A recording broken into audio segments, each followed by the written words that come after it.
The future of vaccine research and use could look different moving forward. Health and Human Services Secretary Robert F. Kennedy Jr. is canceling nearly $500 million in funding for the developments of mRNA vaccines. Those vaccines were first used in common COVID-19 vaccines like Pfizer and Moderna.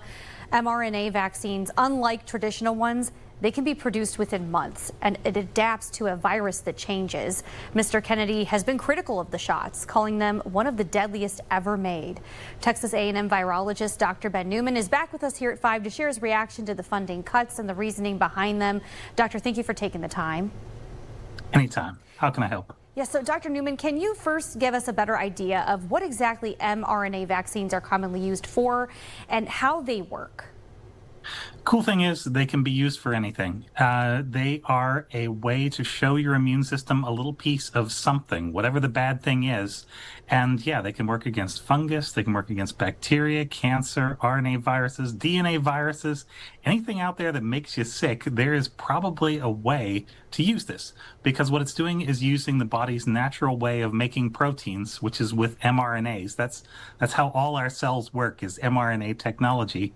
And it's just harnessing that to try to do some good with it instead of just keep us alive.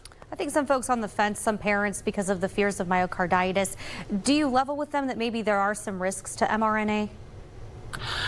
I've seen those studies, and I'm not convinced that there is any risk more than anything else that we do.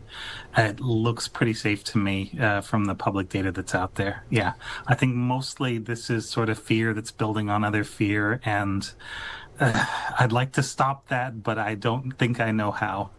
And how do you think the federal funding changes are going to impact then how future vaccines are made? Yeah, so the impact is going to be on this group called BARDA, Biomedical Advanced Research and Development Agency, and they are doing it's very practical work. They're trying to make things that already work in the lab work out in the real world. So these are the funding agency that made the current monkeypox vaccine, that made the Ebola vaccine that actually works, and the one that kind of sort of works, that made the mRNA vaccines for coronavirus, that make a bunch of stuff that tackles fungus and all the problems in the world, things that are going to be slow to actually develop solutions to. And what they're trying to do is work out ahead of the problem, figure out where the problems could be, make solutions to them in time so that they'll be ready for when we need them. Do you expect other companies or organizations to pick up the slack for the funding? If the federal government dollars obviously disappear, can they fill that vacuum? No. The smallpox vaccine is a very good case. So that's a thing that we knew about in, I believe, the 60s or 70s. We knew that it was a lot better than the version that they were using in people by the 80s and 90s.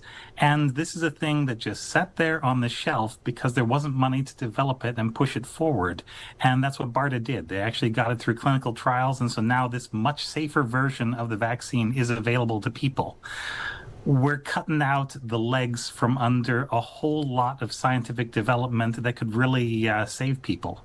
And you can wait for market forces to, determine that it's time to actually make a solution to your problem.